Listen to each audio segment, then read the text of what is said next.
Hello, my name is Tom Geraghty. I'm General Secretary of the Public Service Executive Union, and today I'm just going to be speaking to you about the Public Service Stability Agreement 2018-2020, on which our members are currently balloting.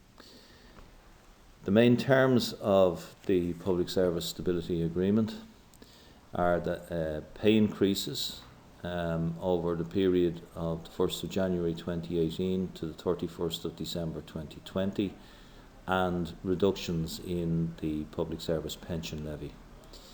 The effect of the provisions in the agreement will result in a situation where more than 90% of public servants will see their gross salary scales restored over the lifetime of the agreement, with the remainder, the very highest paid, seeing their salary scales restored in 2020 and 2022. It will also result in about a quarter of public servants exiting the FMP pension levy in its entirety.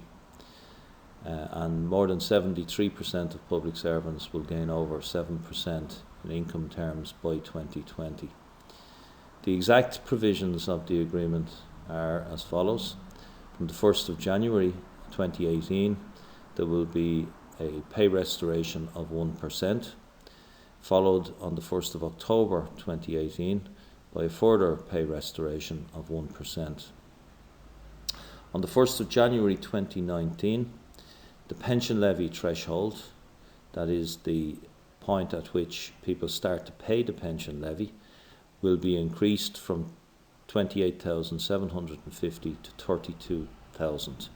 The value of that is a flat rate increase for anybody earning above that amount of €325 per annum.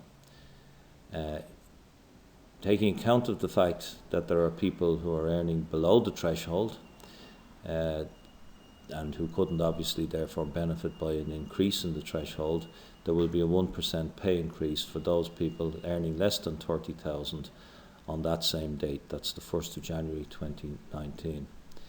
There will be further pay restoration of 1.75% on the 1st of September 2019. Then on the 1st of January 2020, the pension levy threshold will increase again to €34,500, which is a flat rate, has a flat rate value of a further €250 per person per annum. Again, to protect those people who can't benefit from that, there will be a 0.5% pay increase for those earning less than 32,000.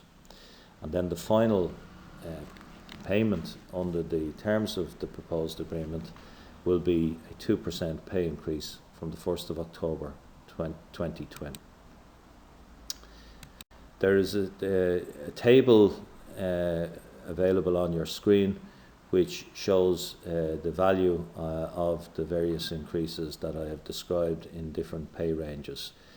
I won't go through those individually, but you are free to do so and pick out where you are placed on the pay range, and you can work out the value to you of those increases, or the reductions rather, in the pension levy and the pay restoration.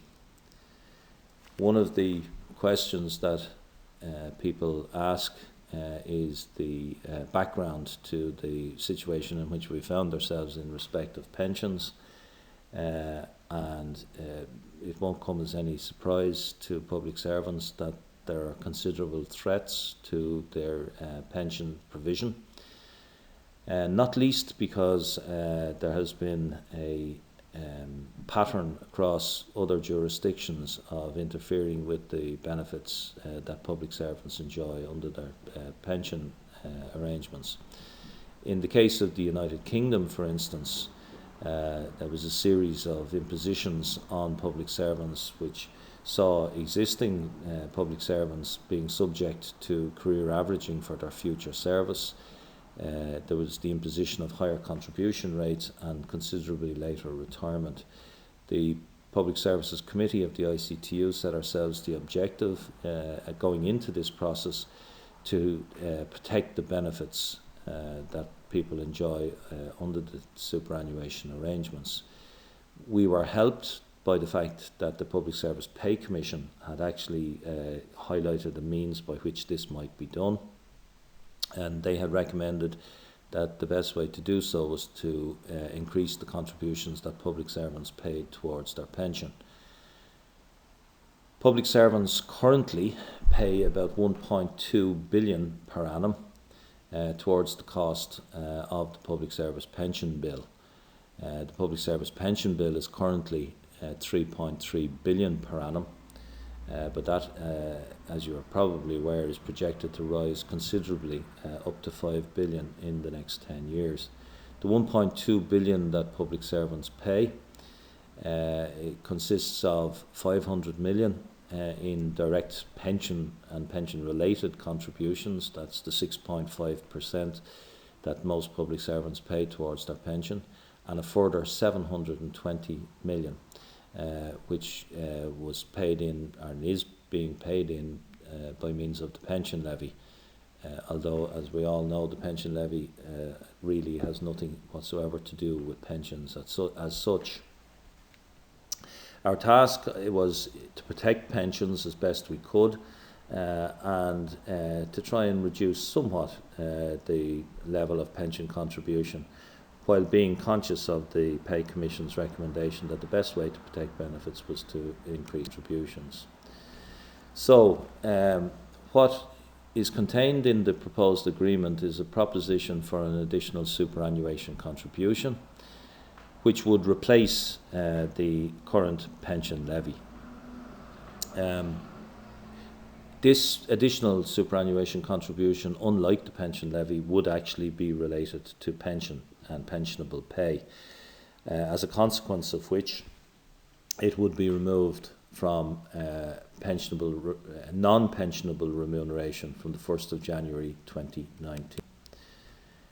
There would be 3 rates. The first rate would apply in respect of the fast accrual groups. They are groups of people who, for various reasons, have much earlier retirement ages than the rest of the public service, or much earlier retirement ages than the generality of public servants. Currently, all public servants pay a pension levy on income above €28,750. The fast accrual groups will continue to pay their pension contribution, the additional pension contribution, on all income above that amount. The PSEU doesn't represent anybody who falls into that fast accrual category. The bulk of the members of the PSEU are standard pre-2013 members, and as I have explained already, over the course of the agreement, the threshold, in other words the point at which they would begin to pay the pension contribution, will increase from 28,750 to 34,500. For those members who were employed since 2013, they have, as most people will know, less favourable pension arrangements than the generality of public servants. They are members of what is known as the Public Service Single Scheme. Over the course of the agreement, their additional superannuation contribution will reduce considerably, so that by the end of the agreement they would be paying 1/3 of what the members of the standard scheme would be required to pay. Again, there are tables that make an attempt to explain to people what the consequences of all of those adjustments are, both in terms of contribution and in percent terms, and I won't go through those. The value of the additional contributions is in providing a means of protecting pensions in payment, and specific commitments have been secured for the lifetime of the agreement. Those commitments include a provision that public servants who retired after February 2012 on the reduced salaries that applied at that time will receive all of the pension increases in line with the pay improvements that are set out in the terms of the agreement. And similarly, those people who retired prior to February 2012 will come back into alignment with the relevant pay rates of serving staff, and once they do, they will continue to receive pay increases in line with pension increases in line with any movements in pay. And the government is giving a firm commitment that in the lifetime of the agreement they will not invoke or use the legislation that allows them to de-link pensions from pay and to apply the link to movement in the consumer price index. I think it is worth making the point that there is some concern that the additional pension contribution is permanent, whereas the specific commitments given are only in respect of the period covered by the agreement. Because this was a concern, correspondence was entered into with the Department of Public Expenditure and Reform, and firm statements were secured that it is not the intention of that department to unwind the provisions of the agreement immediately at the end of the agreement.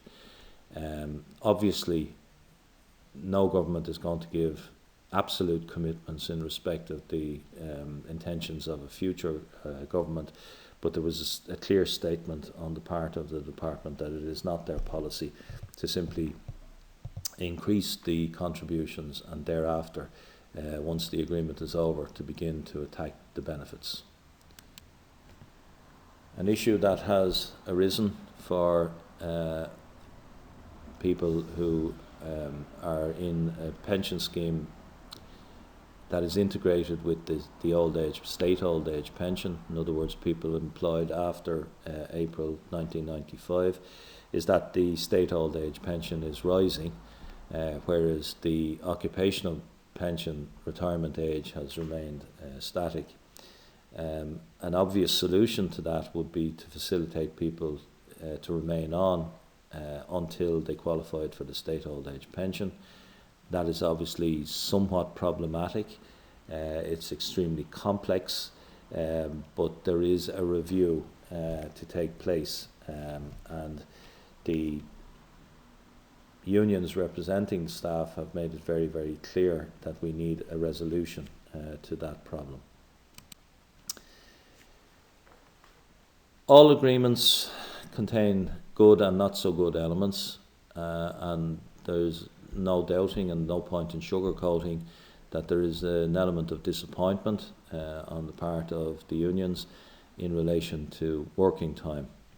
The difficulty that the unions faced going into the discussions is that the government had a very firm view from political level right down that there would be no change in working time, and that from their point of view the arrangements that were introduced from 2013 on were arrangements that they were not prepared to change.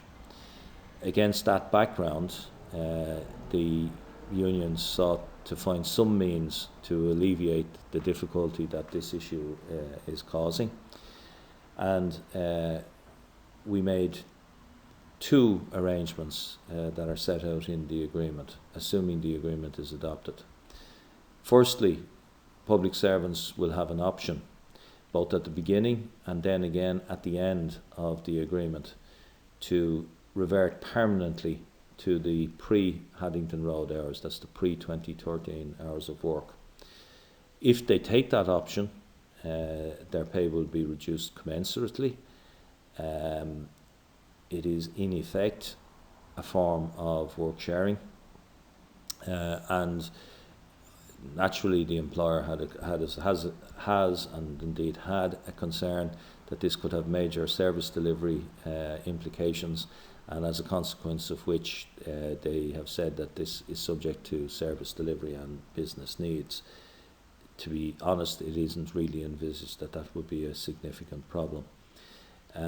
In addition to that, an arrangement has been agreed that there will be a pilot, and that those people who are on the flexi clock will be enabled to use any annual leave that they are entitled to that is in excess of the legal statutory minimum.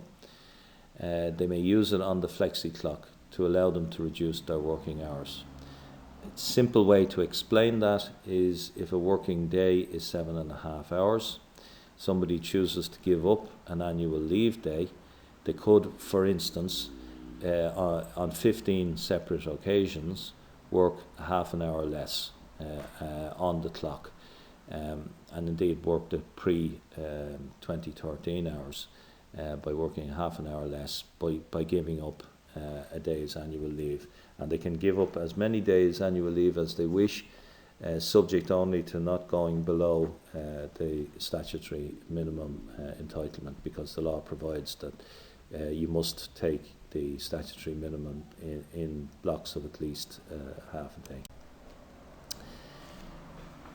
One of the positive outcomes from this union's point of view is in respect of EO leave. It's been a long-standing grievance of this union that the levels of leave enjoyed by EOs in the civil service were below the levels of leave that applied to some equivalents in other parts of the public service. The union brought a case to arbitration prior to the pay negotiations.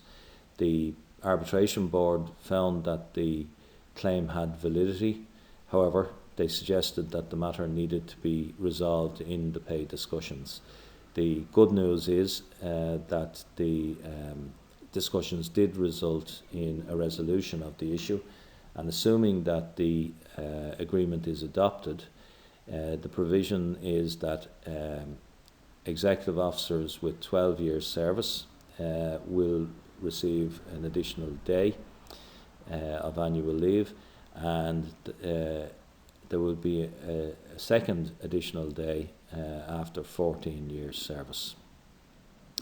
Because prior service at CA, CO, staff officer, service officer counts for EO annual leave purposes and for those purposes only, what this means in effect is that from the 1st of January 2018, if this agreement is adopted, more than 80% of executive officers will get at least one additional day's annual leave.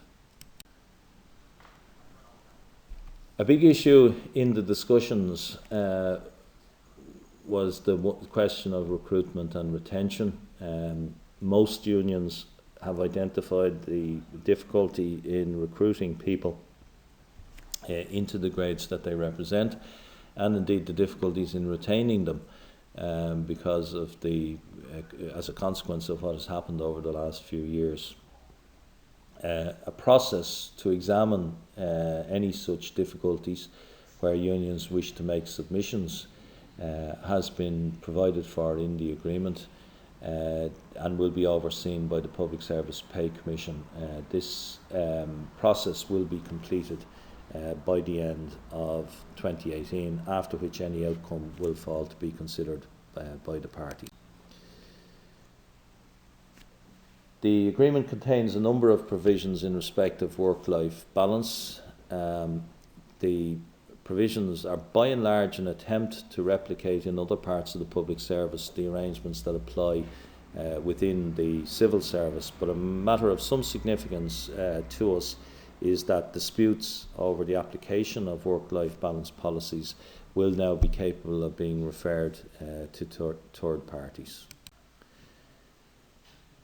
Again, an issue of concern that is not fully resolved as a consequence of the agreement is that of new entrants and new entrants' pay.